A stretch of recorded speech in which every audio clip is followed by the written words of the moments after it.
I am that young girl from Enugu that the Lord has showed mercy. A few years ago when I came abroad, my brother went abroad and was deported back. So we have a history of you go abroad and you come back empty-handed. It got to my turn. I couldn't tell my mom I was traveling because I didn't want to put her through that same pressure. So my brother's wife introduced me to NSPPD. I did the application.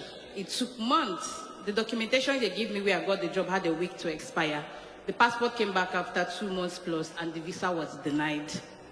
I went back to God. In fact, I did not even go back to prayer. Let me be honest. I was crying and spying in Enugu. And my brother called me and said, what is the name of that your God, that your Eroi that used to disturb us every 7 o'clock? I now remembered I have not prayed. Luckily for me, pastor was preaching and pastor said, you just finished crying about a visa. Go back. This time, it will not take up to 7 days. I laughed though, because my document was actually 7 days. I have to rewrite IELTS because the one I wrote before was not UKVI. That was the reason for the rejection. That day, I went to Lagos without a passport. I did a front page of my passport to Lagos. I got there. I was at the staircase crying. One of the supervisors came up. She was an NSPPD and she looked at me. It was so loud. You are disturbing the environment. He looked, NSPPD, why are you crying? I said, Mommy, I don't have passport. Oh. She said, what do you have? I showed her what I said. Go to British Council. By the time I got there, British Council, another NSPPD was the gate man. Mind you, British Council had closed. The man stood there, said, cry, Madam is an NSPD and she's coming out. I stood there, I was crying. She met me, she said, young lady, why are you crying? They have finished morning prayer. I was repeating the NSPPD song, you know, the one. I said, Mommy, please, Sisi. She took me inside, there was no date. She said, okay, let me speak to my Oga. She went and said, are you fit to write the exam the next day? I said, yes, ma, I am fit. In fact, give me today, I will write. She said, come tomorrow. I came, so they booked me for IELTS UKVI the next day. I went, I wrote, I smashed. This time around 9.0 for someone that was not prepared. I did the application. There was no money to fly to Abuja from Lagos. The woman looked at me and said, do you have money? I said, where? Do you have the passport? She controlled the passport from Enugu to Lagos State. She said, take this money, bought the flight to Abuja. I got to Abuja the next day. There was no network in TLS contact. The gate man told me, do you know how many people that be here? I turned and looked and said, I'm an NSPPD. My heart got stronger. One senator's wife stood by the side. A young lady like you, NSPPD. I said, yes, my mommy, I'm an NSPPD. She said, she called someone that came out, took me in, did my thumbprint, and I left. Not up to 7 days like Papa declared the visa. In fact, I was on NSPPD. Papa said, you will get a testimony that will make you scream like a mad person. I got the message from UKVI. It has been successful. I ran out. I was screaming. I thought that was the end. I got to the UK. I didn't like the job I came with. So I told God, I want a job that will help me with my career. I got the interview. All of a sudden, incidents came up. I did not do this, cha. I beg, cha. I said, okay, another problem. I went back to my prayer room again. In fact, before I got home, the employment letter they gave me, they withdrew it. They withdrew the employment letter, COSO.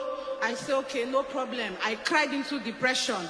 My brother called me again, Madam Eroi, go back to Eroi. Mind you, my brother is not an NSPPD. So most times he makes jest of me because I will say, I'm Ade Eroi. She said, Ade Eroi, oh yeah, go back. I went back to God in prayer.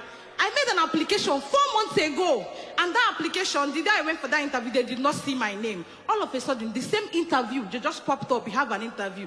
I said, for interview that you people said my name was not there. I went, we were 52 of us. In the morning, I'm very early, I keep to time. During the prayer conference, Papa said, get communion. There was nowhere to buy water. I owned toilet water. I prayed over it, I drank it. I drank, I cleaned myself. We are 52 of us. Out of 52, it was 12 people that passed. You cannot drink toilet water as communion and come and fail. I came out.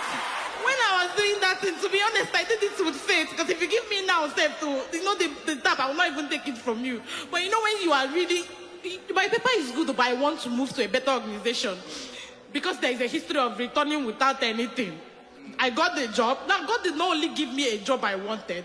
God gave me a job that my manager, when she sees me like this, hey, the kind of happiness that will come to her head will turn.